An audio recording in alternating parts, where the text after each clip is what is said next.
Hi అండి, అందరు ఎలా ఉన్నారు? మా అన్న కొడుకు ఉన్నాడు. వాడైతే మా అన్నయ్య మా వదిన బాగా సతాయిస్తాడు అన్నమాట. ఈవినింగ్ అయిందంటేనే మా గల్లీలో ఐస్ క్రీమ్ బండి వచ్చేస్తుంది. నాకు ఐస్ క్రీమ్ కావాలి కావాలి అని అంటూ ఉంటాడు. అందుకే వాని కోసం ఒక క్రియేటివిటీ చేస్తున్నాను. మీకు నచ్చితే గిట్ట మీరు ట్రై చేయండి. సో ఒక గ్లాస్ అయితే తీసుకున్నాను నేను. సో అందులో అయితే కొంచెం నేను మజా పోస్తాను. సో చూడండి, కింద పోతుంది, చూసి చేసేయండి. సో వేస్తున్నాను.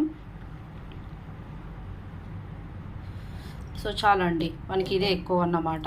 సో అందులో అయితే నేను ఒకటి ఇది స్పూన్ వేస్తున్నాను. సో ఫ్రిడ్జ్లో పెట్టేస్తాను. తర్వాత మీకు చూపిస్తాం 5 hours తర్వాత. ఓకేనా అండి? 5 hours తర్వాత అయితే తీసాను. ఎలా ఉందో చూసేద్దాము.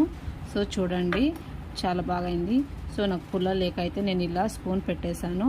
సో ఇలా కొంచెం మనం ప్రెస్ చేయాలన్నమాట. ప్రెస్ చేస్తే బాగా వచ్చేస్తుంది. సో చూడండి, ప్రెస్ చేయలేదు నేను సరిగ్గా, కానీ అయినా వచ్చేసింది. సో ఈవినింగ్ టైంలో మన